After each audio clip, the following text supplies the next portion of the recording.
So that there is our fresh gearbox.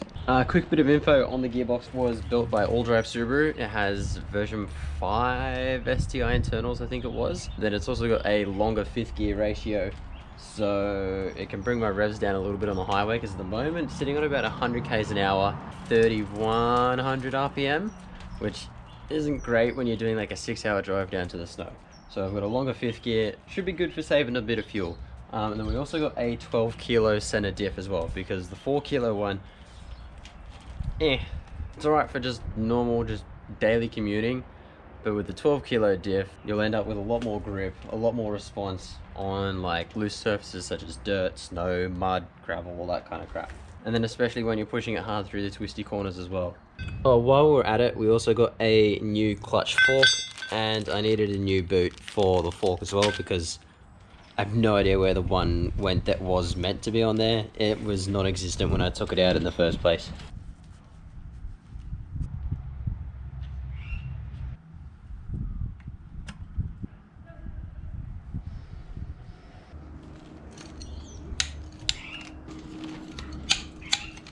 Got to get the throw-out bearing out. We're going to clean up the surface around here, and then I've got a little pin into here. So the way you want to get these out, you're going to push down, and then there's like a little separation ring that you're going to try and pop out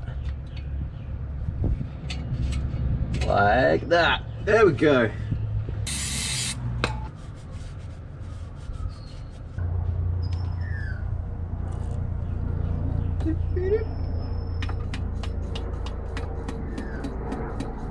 So I have noticed something a little bit worrying. There's cracks on this throw-out bearing, and it goes all the way through to the back. So that is definitely not going back in.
I think that's it. 2 nuts on the bottom just to hold it in place. Jack it up a little bit more, see if it actually sits flush with the top.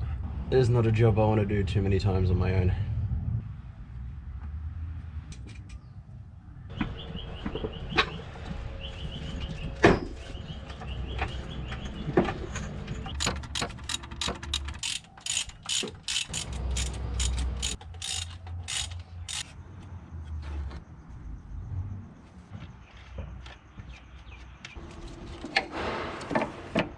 Now, we're going to try and get these to line back up with the holes again.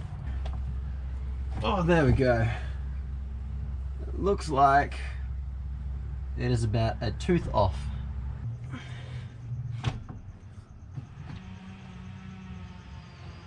Oh, there we go.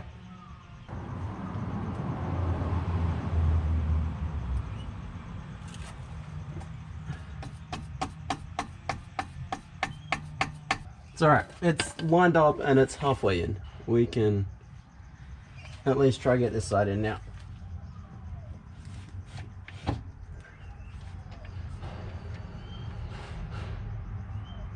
There we go, nailed it. First go.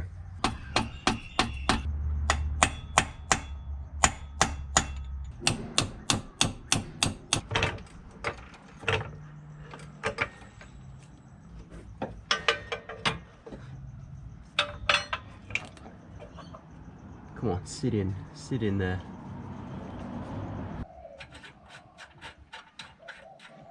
So for aluminium arms, it's 27 or 28 foot-pounds. Steel ones I think is about 37, but we got the alloy arms here, so not as much on these ones.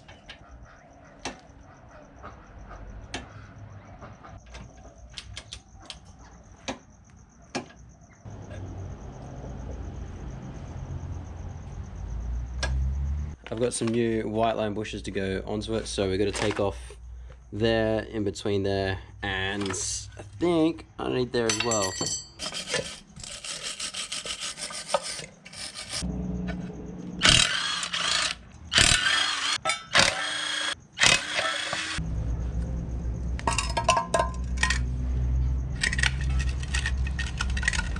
So I'm going to be hitting these with a quick bit of enamel, just because we've got a lot of like paint chips and stuff in it. There's a little bit of like rust spots coming up. And then particularly this one, we've got a whole kind of bare side along here. So we might actually treat it first, and then we'll hit it with some paint.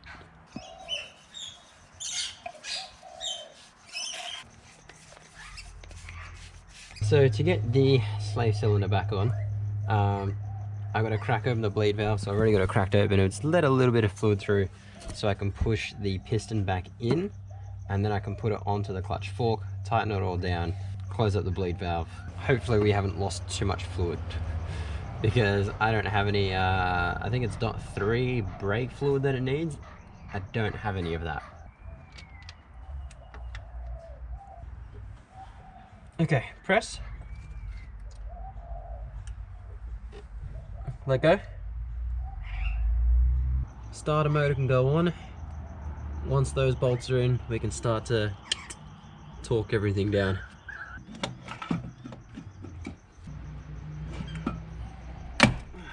Oh, there we go.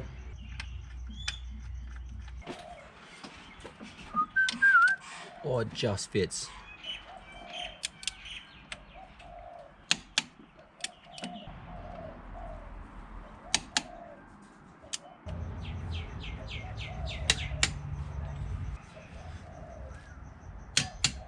And then the rest is just gonna be a guess and hope for the best.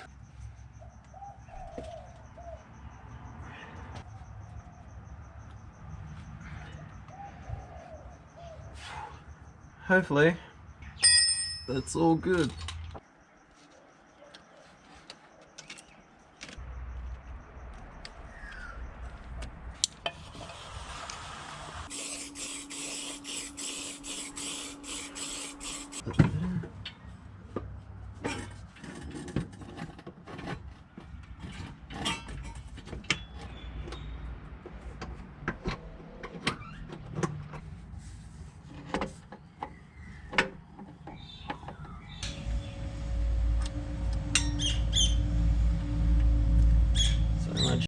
Pulling my eye, man.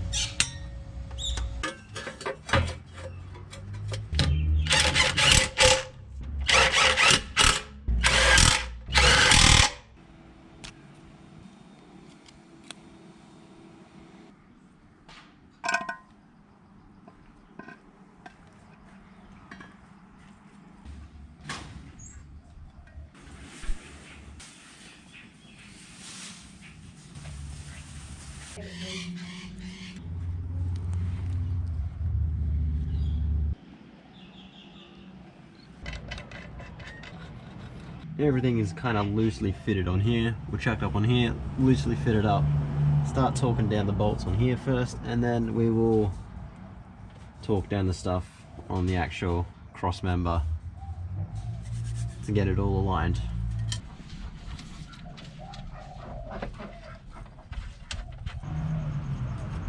So we got 25.8 foot-pounds on the ones that go to the rubber. Then we got 51.6 on these 14 mils here, and then we got 103 foot-pounds on the 17 mils.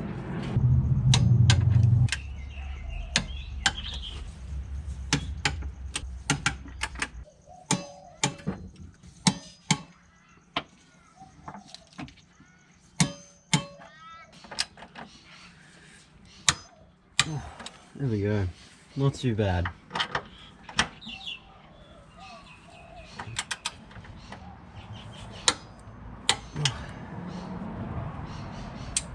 Done.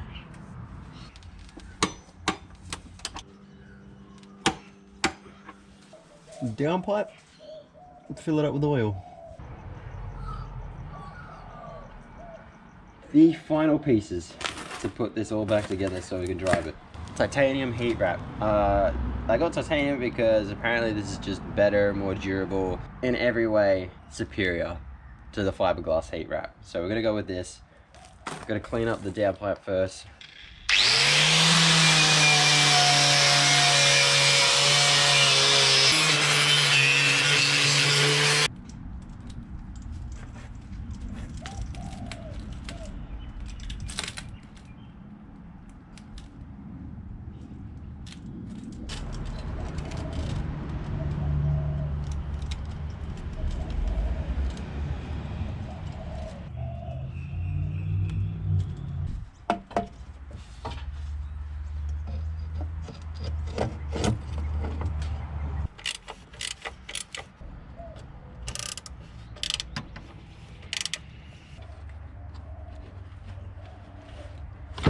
Oh, you prick.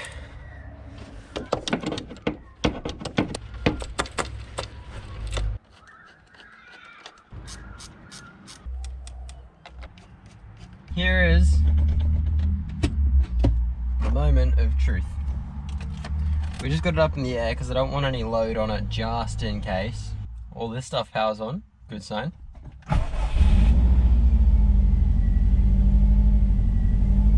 Car has started, a little bit iffy, but it also hasn't been started for quite a while.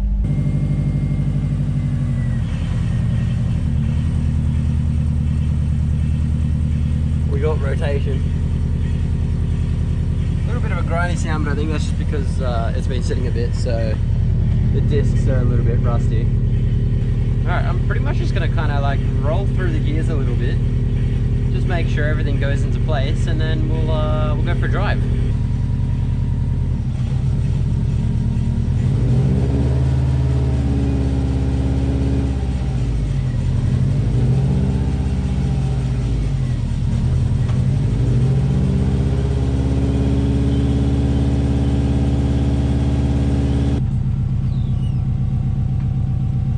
I know it's probably not level on there, but that's as good as I'm going to get it on the window. One thing I will say though, in oh, see if it stays there now. One thing I will say, I've noticed in idle, there is a little bit more vibration going on. I think just because we are so used to having like dead engine mounts.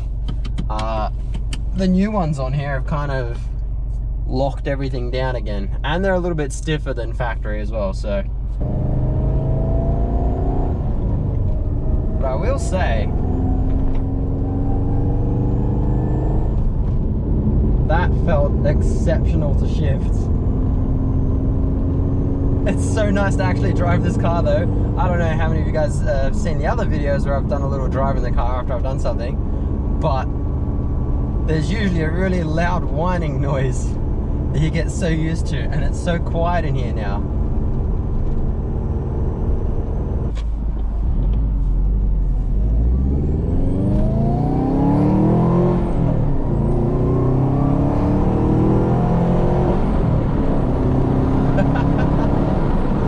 Oh, that's amazing.